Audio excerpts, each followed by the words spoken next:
Laundry Fans Indonesia, jumpa lagi dengan saya Apik Primadia. Oke teman-teman, kali ini kita ada di Jogja, di kota yang istimewa. Kita bertemu dengan orang yang istimewa. Siapa dulu? Siapa lagi kalau bukan Mas Kris Mardianto, ownernya kami Sus and Apparel Care. Tidak ada masalah. Oke, siap. Oke, lanjut ya. Oke, nah ini ownernya kami ada di sini. Mungkin teman-teman udah pernah nonton YouTube kita terkait training laundry sepatu dari kami. Itu penontonnya juga lumayan banyak. Nah ini orangnya dulu pernah ngasih training, itu kita bikin 2 part videonya, video YouTube part 1 dan part 2. Bagaimana beliau mengenalkan konsep bisnis laundry sepatu dan tas itu seperti apa, termasuk treatment tas, jaket, kulit dan sebagainya ya. Nanti akan dijelaskan oleh beliau. Nah saat itu 2017 atau 2018 di tempatnya di Mel Laundry Training Center yang ada di Tebet saat itu 2019 mungkin ya, seperti itu. Nah kali ini kita akan ngobrol-ngobrol lebih detail dan kebetulan saya lagi di Jogja, langsung kita sidak ke sini. Sidak, Mas. Saya dari Solo langsung merapat. Wah, iya boleh. Nah, wah, siap banget. Biasanya jangan dulu, saya mau beres-beres dulu.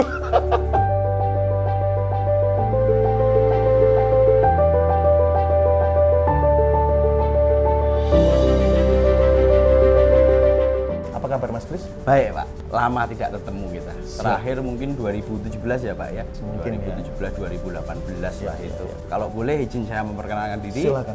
Saya Kris Mardianto, owner dari Kame Shoes and Apparel Care. Lokasi saya di Jogja. Nah kebetulan hari ini nih dapat tamu yang sangat istimewa, Pak Apik Primadia, Ketua Umum Asosiasi Laundry Indonesia. Kata orang tuh presidennya laundry nih Pak Apik nih. Dari Apik Manajemen juga datang sini nih, kaget juga tadi. Tahu-tahu tiba-tiba kontak, Mas saya OTW. Oh ya udahlah. Ampun. Langsung tak share lokasi, datang aja ke kios.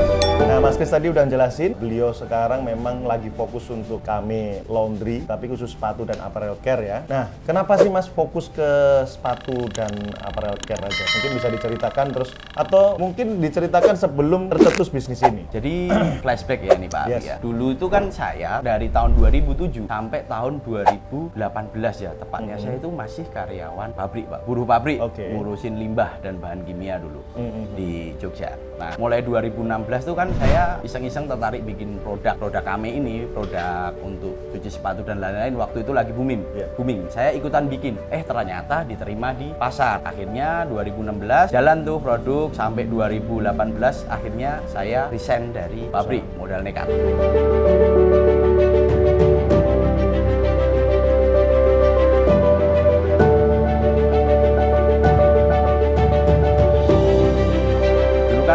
Jualan produk, jualan paket, usaha cuci sepatu, ngisi beberapa kelas mungkin di seluruh Indonesia sepertinya pernah ya.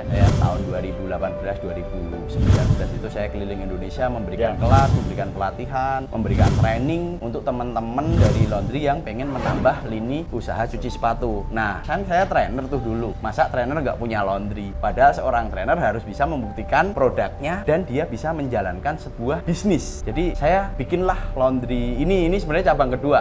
Cabang pertama yang cikal bakal tuh nanti kita boleh deh main ke sana. Sana sekarang masih jalan laundrynya tapi lebih difokuskan untuk private class training center di sana. Jadi orang yang mau bikin usaha itu biasanya sekolah di sana. Sekolahnya di training center. Makanya saya 2 tahun tidak keluar karena ya alhamdulillah selama COVID ini walaupun orang-orang bilang pada sepi tapi pelatihan saya rame.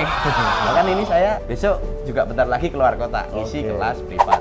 Berarti sekarang laundrynya sudah ada 4, tapi khusus mau untuk ke 4. Oh, mau ke 4. Kalau Jogja mau 4, kalau di Makassar itu udah ada 2 yang nama kami juga yang bikin Daeng Haidir. Kalau kenal ya muka Pak Apik, Daeng Haidir udah bikin 2 laundry di sana. Kebetulan juga distributor kita area Indonesia Timur juga, Daeng Haidir. Siap. Jadi udah bikin 3, sekarang mau ke yang keempat di Jogja. Nah, gini Mas Kris, ini kan yang pernah kita tahu, laundry kiloan aja di Jogja itu kan harganya dulu saya dengar ya 2.500, 3.000 per kilo itu udah setrika dan sebagainya. Sekarang masih ada Pak, 3.000, 3.500 di kampung-kampung masih banyak. Tapi yang keren teman-teman, ini kami harga cuci sepatunya 35.000. Coba itu ada price list Pak Apik, mungkin bisa di ada price list di sini daripada. Nah ini kan bisa kita lihat nih. Ini. Wih, harganya coba kita lihatin berapa ini, 35.000 nih yang sebenarnya. 45 untuk yang sepatu dewasa. Kalau anak-anak masih 25. Gile. 35.000, 45.000, 60.000. Keren, banyak sekali. Nah, Ini kan rata-rata start from 35.000. Kok rame tapi ya? Ini apa rahasianya? Mungkin bisa cerita. Rahasianya mungkin kalau di tempat saya itu ya, saya bikin konsep laundry ini orang datang nyaman, Pak. Oke. Ya, mungkin berbeda dengan laundry sepatu anak muda. Kan di Jogja itu anak muda kreatif bikin laundry sepatu dengan kios kecil, dengan padahal untuk investasi juga kita investasi paling cuma meja, pintu kaca, AC. Jadi kita buat konsep seperti supermarket di sini. Laundry tapi seperti supermarket, kita buat bersih, kita bikin terang seperti toko modern, Alfamart, Indomaret. Kita ada meja kasir, kita ada tempat duduk, sofa. Ya intinya pelanggan kita buat nyaman di sini. Kalau nyaman pasti balik kan gitu. Untuk harga, kenapa sih harga kita buat tinggi? Karena itu tadi yang namanya laundry kan berkembang, Pak. Ya, apalagi cuci sepatu. Karena pasar cuci sepatu di Jogja itu rata-rata harganya di bawah harga kami. Masa mau ikutan tempur di harga yang sama dong? Otomatis kita ciptakan kolam sendiri atau segmentasi pasar sendiri. Begitu, Pak. Jadi kita segmentasi pasar kita bukan ke kalangan anak kuliah, anak sekolah. Segmentasi kita lebih ke kalangan pekerja kantoran, ibu rumah tangga. Gitu.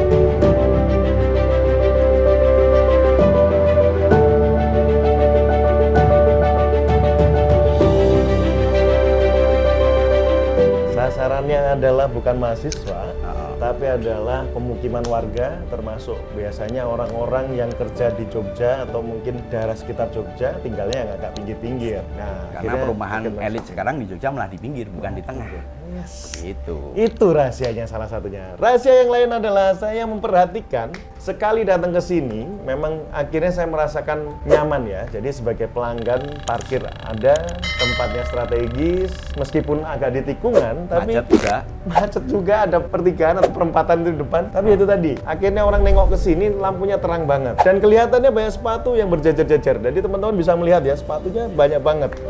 Oke, lanjut lagi, balik lagi ke sepatu ini. Saya perhatikan juga di sini raknya jelas banget. Ini apa artinya, Mas? Ada deadline Selasa, deadline Rebo dan sebagainya. Mungkin bisa dijelaskan. Terus ini yang di sini ini apa? Apakah ini akan urutan berjalan beriringan gitu, gantian dan sebagainya? Jadi kita ada semacam alur kerja proses ya.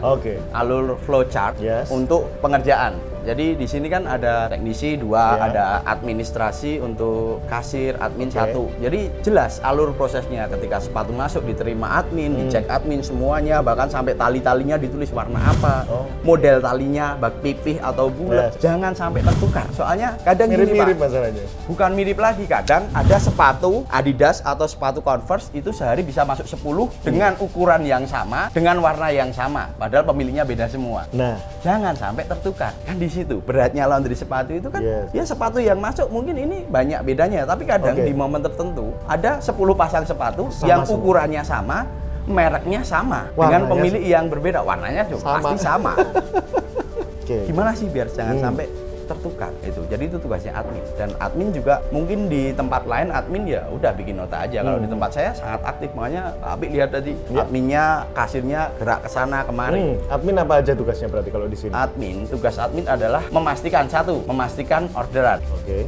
Memastikan orderan masuk. Tugasnya admin itu, orderan masuk, bikin nota, sama menjadi seorang pengumpan untuk teknisi. Jadi yang namanya gerak kerja kan, masa teknisi ambil sepatu sendiri dirak, dia dari meja ngambil dirak, kehilangan waktu berapa menit? Efisiensi dong ujung-ujungnya. Orang bisnis kan yang dihitung efisiensi. Kalau kita ngomongin data, teknisi udah duduk diem di meja, pokoknya dikasih, dia udah diumpanin.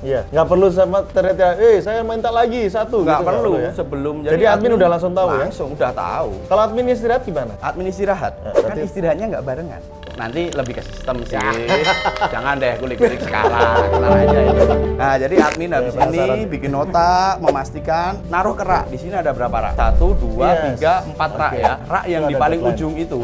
Jadi ketika sepatu masuk ya, biasanya taruh di sini. Rak pertama. Rak pertama ini untuk sepatu, ini untuk helm, tas, topi, segala macam. Itu rak pertama. Ini rak pertama. Jadi sepatu yang masuk taruh sini.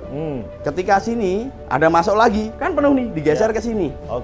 Ketika di situ sudah penuh digeser ke sana. Oke. Nah, di sana itu sepatu yang Harus siap dimasuk. dikerjakan. Ketika di sana nanti sudah berkurang, dikerjakan ke sana, ini taruh jadi ngalir. Ini kelihatan tumpukan kayak gini, Sudah ada. jadwalnya, sudah ada pos-posnya. Jadi saya tahu, wah ini sepatu, contohnya ini Pak Abi. Nah, di sini itu ada banyak sepatu. Ya. Ini raknya udah nggak muat kan? Itu sepatu yang masuk hari ini. Oke. Ya, ini yang kemarin. Itu yang harus besok selesai. Ya, Itu deadline yang Selasa. Rabu harus selesai. Setelah dicuci ke sana kan, lanjut ke sana, dicuci, ditaruh sana. Sana setengah kering, lempar ke belakang. Di belakang ada tumpukan lagi. Ketika udah selesai, dipasang tali oleh admin lagi, Admin. ditaruh di rak-rak sini. Oke. Ini ada kode-kodenya, tapi belum kita pasang. Nanti kita pasang kode-kode. Keren. Jadi siapapun adminnya, siapapun teknisinya kan di sini shift. Admin nggak cuma satu, ada dua. Jadi kan gini, ketika admin shift 2 datang, itu nggak perlu tanya ke admin lama, dia udah tahu kerjaannya yang mana. Oke. Teknisinya siapa aja nggak perlu tahu, nggak perlu tanya ini sepatu yang mau dikerjain yang mana, kan sudah jelas lah. Itu kan contohnya ngambil. Oke. Karena adminnya baru nerima, di sana ada tamu. Ada tamu. Kan, nerima. Jadi berarti teknisi ngambil. Cuman kan 1 detik. Set. Yes. Ini gerak kerja juga. Saya Nggak bisa mungkin, bantu kan? kok kayak gitu. Boleh saya bantu. Nggak mungkin kan sepatu yang kita taruh paling jauh, paling dekat. Udah gitu. Jadi ada flow chart Jadi khusus di kami itu. alurnya, workflow-nya jelas. Iya dong. Ya. Boleh usaha cuman seci sepatu. Cuman secara sistem saya bikin yang senyaman mungkin untuk customer dan senyaman mungkin untuk teknisi Oke. maupun admin.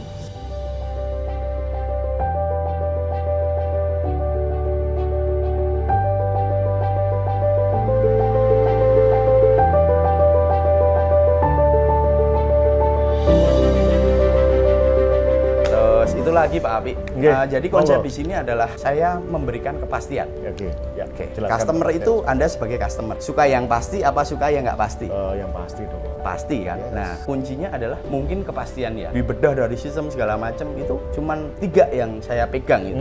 Apa itu? 3, kepastian, Hmm. komitmen dan tanggung jawab. Kepastian itu 1, kepastian jam buka. Oke. Ini yang sering menjadi masalah di laundry sepatu karena laundry sepatu rata-rata dihandle anak muda. Suka-suka dia. Suka-suka dia buka. Udahlah malas nih. Besok aja dibuka aja. Nah, customer saya juga tahu itu dari customer saya. Kalau nge-laundry di sini kan kita sering setiap bulan sekali kita bikin semacam kuesioner dikasih ke broadcast. Mereka Ke ngisi. pelanggan. Jadi kita tahu. Oke. Jadi ketika kita mau bikin strategi apa, kita tahu dari data customer kita. Oke, siap. Bukan broadcast di Instagram, bukan customer di Ya, database karena database. kita pakai aplikasi kan. Benar. Tinggal broadcast aja, kita tahu apa sih yang diinginkan customer sebenarnya. Yaitu berawal dari itu kepastian, Pak. Oke. Kepastian 1, jam buka.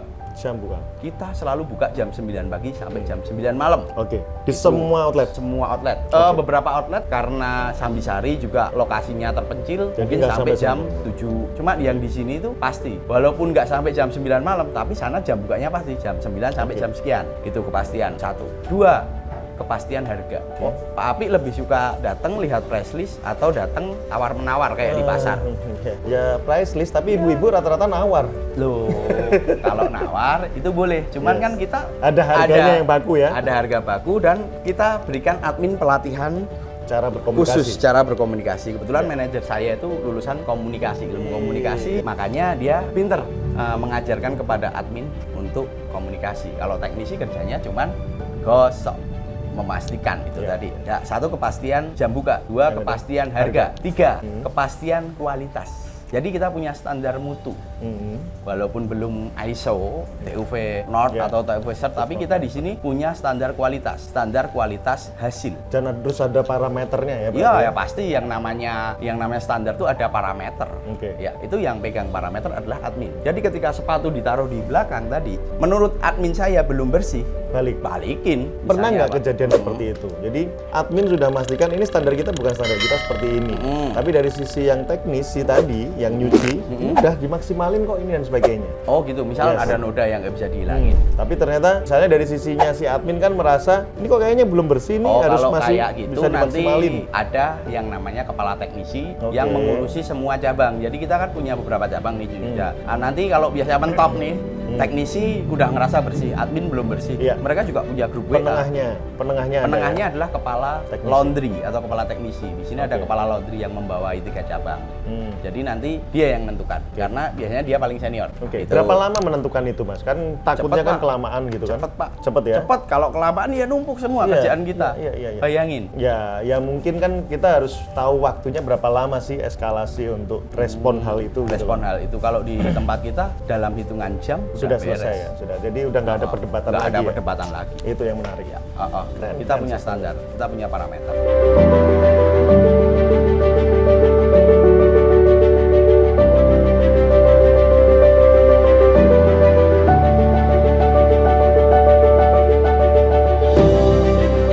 Oke, menarik. Jadi timnya sendiri pun sudah punya target masing-masing ya. Sudah. Kan tadi kan kalau tidak tepat waktu dan sebagainya berarti kan harus menuju ke tim yang harus lembur dan sebagainya. Yes. Berarti targetnya satu orang teknisi itu harus bisa mengerjakan berapa banyak sepatu? Kalau saya ngomong dikira saya bikin-bikin, udah lihat logbook teknisi aja. Kebetulan teknisi di KAME itu punya buku catatan harian. Siap, boleh. Kayak buku harian anak sekolah. Di lembar kerja teknisi nih, ya sehari kadang ngerjakan 8, kadang 12 pasang, 10 pasang lah minimal sehari. Satu teknisi itu. 7 pasang. Ada 11 pasang. Kadang kalau hebat dia bisa 15 pasang sepatu satu teknisi. Keren. Jadi walaupun masuk 50 pasang itu insya Allah masih aman di sini. 50 pasang Dengan satu berapa teknisi, orang? 2 orang. Sama satu orang kepala teknisi. Kalau kepala teknisi kalau kerjaan masuk nggak terlalu banyak dia keliling laundry. Oke. Kalau kerjaan banyak dia ikut gosok. Nyuci ya? Ya, Gosok itu nyuci teman-teman. Nyuci ya. Nyuci. Tapi kalau kelas manajer sama owner jangan sampai. Oke, kita sudah berbicara tentang alur kerja. Terus di sini juga kita lihat bahwa tim yang nyuci benar-benar fokus nyuci aja. Ya. Banyak admin itu ikut Umpan, nali sepatu, nali sepatu, sama ngasih- koreksi. Yes. Jadi Quality admin control, laundry quality control. klien mungkin duduk-duduk kalau di tempat sih ya. Kita Kerja terus. gerak Keren, terus, keren muter. ya di satu lokasi. Yes. Dengan omset, aduh, omsetnya berapa Mas? Boleh Mas? Sehari 30 sepatu. 30 sepatu Dikali ya 35. rata-rata. Itu baru sepatunya kan Ya. ada Belum stroller itu stroller, boneka, koper banyak banget. koper itu. Helm, tas. Itu koper itu rata-rata 150.000 itu yang besar. Aduh. Ya rata-rata ya di atas 1 juta lah Pak Apik Atas 1 juta. di Jogja. Di Jogja. Berikutnya adalah pertanyaan saya adalah yang menarik biar cucian ini nggak terlalu banyak numpuk. Ternyata ada yang langsung delivery ke pelanggan. Oh, tadi ya. Keren. Itu saya juga tertarik di situ. Ini Gitu. konsep yang keren. Maksudnya biasanya kan teman-teman laundry apapun itu kan udah overload, pembayaran harus di belakang, terus nggak diambil-ambil, piutang tinggi dan sebagainya. Di sini nggak ada piutang kayaknya. Ada Pak, tapi Pelanggan 25% aja. 75% itu bayar di muka. Seandainya kepepetnya nggak bisa bayar di muka, kon DP Pak. DP ya. Jadi kita kerja ada duitnya, masa Yes. kerja nggak ada duitnya? Ya. Pamer tumpukan tapi tumpukan piutang semua. Makanya tadi lihat ada teknisi saya nganter 5 kan Yes. tadi. Karena tadi itu udah dilunasin. Sudah lunas. Dan Nah kan segera yang diambil. punya mungkin lagi sibuk, Lupa. lupa. Nah, bayangin Pak sekarang. Ini luas lahannya 4 kali 8 meter. Yes. Sehari masuk 30 lah katakanlah. Seminggu ada berapa ratus pasang? Oke. Kalau sebulan ada berapa ribu pasang? Ya. 1000 pasang. Mau ditaruh di mana? Ya. Makanya ketika sepatu udah selesai kering, ya kayak tadi, telepon aja yang punya, anterin. Biar apa? Dia biar memberi kesempatan sepatu masuk yang lain untuk menempati di sini. Iya, karena storage-nya terbatas banget. Storage-nya terbatas. Storage-nya Itu sangat- kadang sampai itu ada koper ditaruh di sana Iya. karena memang kita ya lihat sendiri udah padat kan. Nah, Ya, yang lihat terakhir sendiri. Mas, ini kayaknya udah panjang banget ini pertanyaan kita. Yang terakhir adalah kami mau seperti apa ini ke depan? Atau Mas ke Kris depan, ada konsep ya. apa lagi ke depan? Kebetulan saya punya beberapa teknik baru ya, pengen ngisi kelas lagi mungkin besok. Kebetulan ini udah beberapa undangan udah ada, cuman buka masih kelas. pilih-pilih ngisi kelas private dulu. Yes. Bagi orang yang serius, bukan bagi orang yang setengah-setengah lah. Kita hanya mau ngajarin orang yang benar-benar serius. Serius. Ya, itu aja. Karena kepuasan saya adalah ketika sistem saya, produk saya, dan teknik saya itu dipakai orang lain Oke. dan jadi. Udah kan banyak kan buktinya yang jadi. Benar-benar, yang jadi banyak Itu. sekali. Nah, Oke, Mas Kris, terima kasih banyak sekali lagi. Terima kasih buat Ibu tadi yang sudah ada di sini ya, istri tadi. saya juga terima Selalu kasih Pak Apik udah jauh-jauh meluangkan waktu ke kami. Yang saya cuma remahan rengginang ini didatengin sama Pak Ketum. Karena Ya, kita sudah keliling-keliling sangat kan maju. untuk memberikan inspirasi ke teman-teman yang nonton, biar dapat inspirasi baru bahwa ini loh, ada laundry sepatu sudah sampai melewati masa pandemi pun laundrynya tetap ramai seperti ini. Kayak kita kan pengen ngasih semangat untuk teman-teman. Ya, yang harus semangat. jangan sampai nyerah. Ya, Jangan sampai nyerah. jangan sampai nyerah. Oke, terima kasih teman-teman yang sudah nonton video ini dari awal hingga akhir. Semoga dapat inspirasi dan jangan lupa dieksekusi ya. Oke, saya Apik Primadia undur diri. Saya Kris Mardianto. Sampai jumpa. Terima kasih. Matur suwun, matur suwun.